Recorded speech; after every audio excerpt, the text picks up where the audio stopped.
Titanic जहाज का मलबा देखने की चाह लेकर अटलांटिक महासागर में 13,000 फुट की गहराई में गई पनडुब्बी टाइटन नष्ट हो गई है।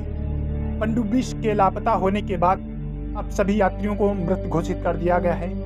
दरअसल अमेरिकी नौसेना ने रविवार को एक तेज धमाके की आवाज़ सुनी थी। उसी दिन टाइटन सबमर्सिबल लापता हुई थी। अब कई दिन का सर्च अभियान चलाने के बाद भी जब पनडुब्बी का कुछ पता नहीं चल पाया तो सभी यात्रियों को मृत घोषित कर दिया गया है। बताया जा रहा है कि विनाशकारी अंतःस्फोट में पनडुब्बी तबाह हो गई है। आपको बता दें कि सबमर्सिबल हादसे में मारे गए 5 यात्रियों में पाकिस्तानी मूल के ब्रिटिश अरबपति शहजादा दाऊद, उनके बेटे सुलेमान दाऊद, ब्रिटिश अरबपति हामिश हार्डिंग, फ्रांस के एक्सप्लोरर पॉल हेनरी और पनडुब्बी का संचालन करने वाली कंपनी ओशन गेट के सीईओ स्टॉकटन रस शामिल थे। इन लोगों ने कनाडा के न्यूफाउंडलैंड के 16 जून को अपने सफर की शुरुआत की थी।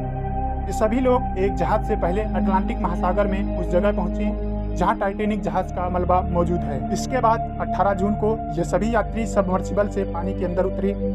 सुबह 9 बजे ये लोग समुद्र की गहराई में उतरे और सुबह करीब 11:47 बजे ही पनडुब्बी का संपर्क टूट गया। पांचों यात्रियों को शाम 6:10 बजे सतह पर वापस लौटना था, जिसके बाद शाम 6:35 बजे बचाव कार्य शुरू किया गया। पनडुब्बी में 96 घंटे की ही ऑक्सीजन थी। गुरुवार को अथॉरिटीज ने सभी यात्रियों को मृत घोषित कर दिया और पनडुब्बी में अंतःस्फोट होने का खुलासा किया। टाइटन पनडुब्बी के लापता होने की सूचना मिलते ही अमेरिका, ब्रिटेन और कनाडा समेत कई देशों के खोजकर्ता की टीम सर्च ऑपरेशन में जुट गई थी। हालांकि 4 दिन तक किसी को समुद्र में वो पनडुब्बी नहीं मिली। सर्च ऑपरेशन को 96 घंटे बीत जा चुके थे और जैसा कि पहले बताया गया था, पनडुब्बी में 4 दिन के लायक ही ऑक्सीजन थी, वो खत्म हो चुकी थी।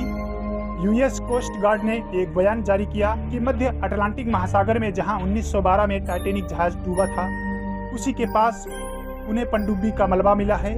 हालांकि यह स्पष्ट नहीं है कि मलबा उसी पनडुब्बी का है जो 18 जून 2023 को लापता हुई। पनडुब्बी के दुर्घटनाग्रस्त होने की वजहों को जानने की कोशिश की जा रही है। एक रिपोर्ट में बताया गया कि लापता पनडुब्बी में 10 साल पुराने गेमिंग कंट्रोलर का इस्तेमाल किया गया था, जिसने काम करना बंद कर दिया होगा। वहीं कुछ विशेषज्ञों का मानना है कि पनडुब्बी जब गहराई में जा रही थी तो उसमें तकनीकी खराब आ गई होगी और ये भी हो सकता है कि वो टाइटैनिक जहाज के मलबे से टकराकर फंस गई हो। इन सवालों के जवाब तलाशे जा रहे हैं। टाइटन एक रिसर्च और सर्वे के काम में इस्तेमाल होने वाली पनडुब्बी थी, जिसमें चालक समेत 5 लोगों के बैठने की क्षमता थी। इसके अलावा लोगों को समुद्र की गहराई तक पर्यटन कराने के लिए भी पनडुब्बी का इस्तेमाल किया जाता था।